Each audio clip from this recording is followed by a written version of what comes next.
A royal whodunit, a story of ambition, betrayal, and two children who disappeared from one of the most secure fortresses on Earth. The year is 1483, and England is in turmoil.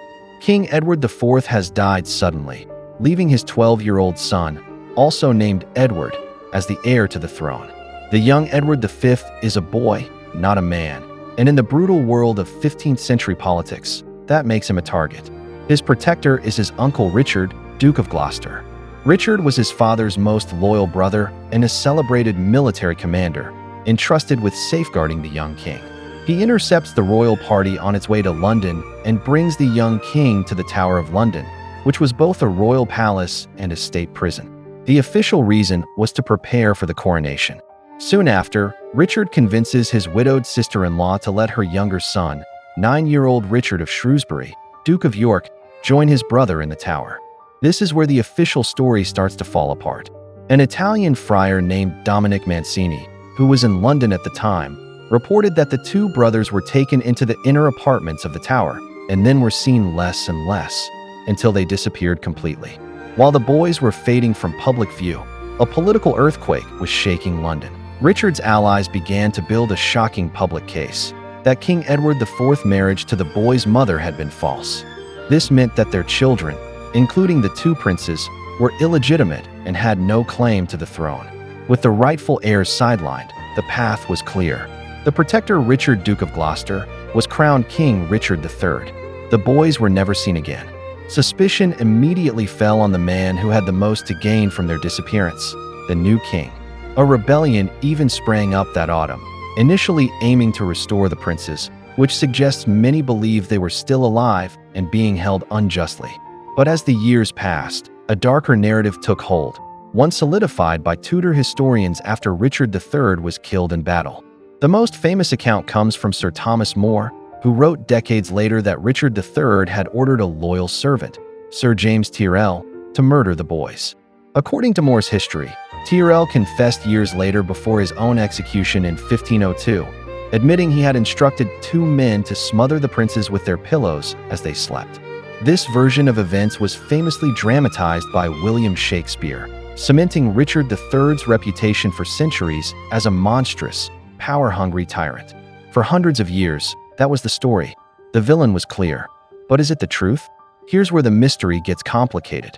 The primary sources accusing Richard were written under the reign of his rivals, the Tudors, who had a vested interest in painting him as a villain to legitimize their own rule. Richard's defenders, known as Ricardians, argue that it made no political sense for him to murder the princes and hide their bodies.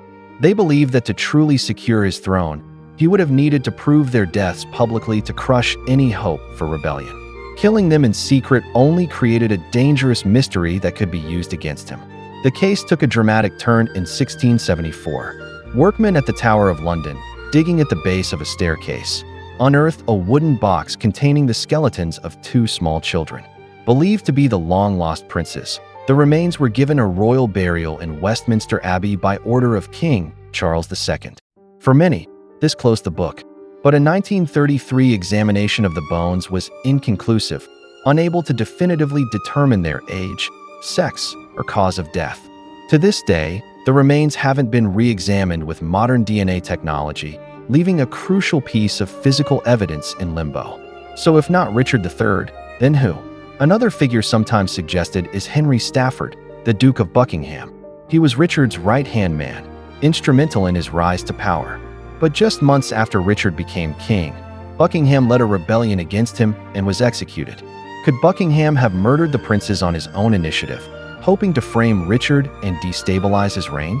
A Portuguese document from the era has been interpreted by some as placing the boys in Buckingham's care, potentially giving him both motive and opportunity, though this is a point of debate among historians. Another suspect is Henry Tudor, the man who would eventually defeat Richard III at the Battle of Bosworth Field and become King Henry VII. He certainly had a motive, as any living heir from the House of York was a threat to his own shaky claim to the throne. However, he was out of the country when the boys disappeared, so he could likely have only ordered their deaths after he became king. But the most radical theory, one that has gained a lot of attention in recent years, is that the princes were never murdered at all.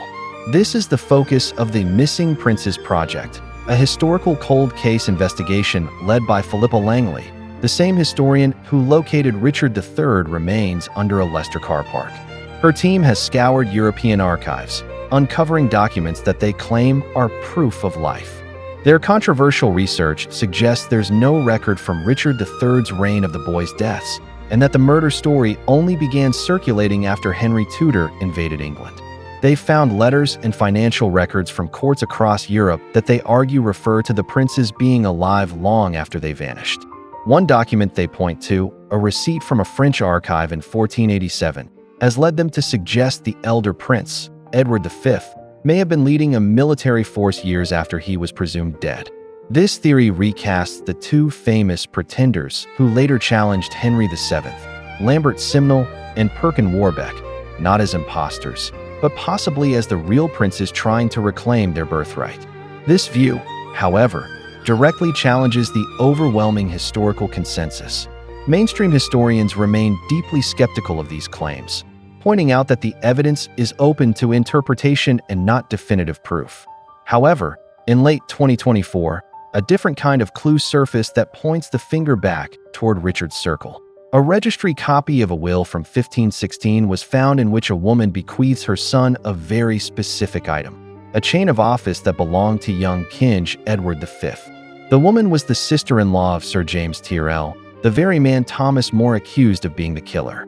Why would a relative of Richard III's alleged henchman possess such a personal item belonging to the dead prince, 33 years after he disappeared?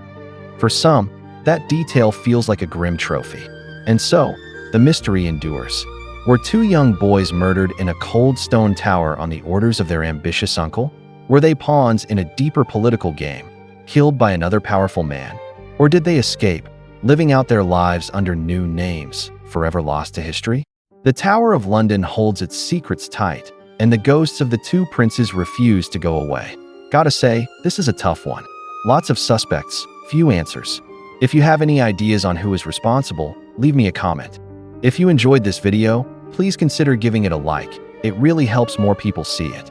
And if you haven't already, hit that subscribe button and turn on notifications so you don't miss the next video. We've got lots of interesting and eerie stories on deck, and I'd love for you to be part of this community of case solvers. Until next time, keep the lights on, stay alert, and stay out of the shadows.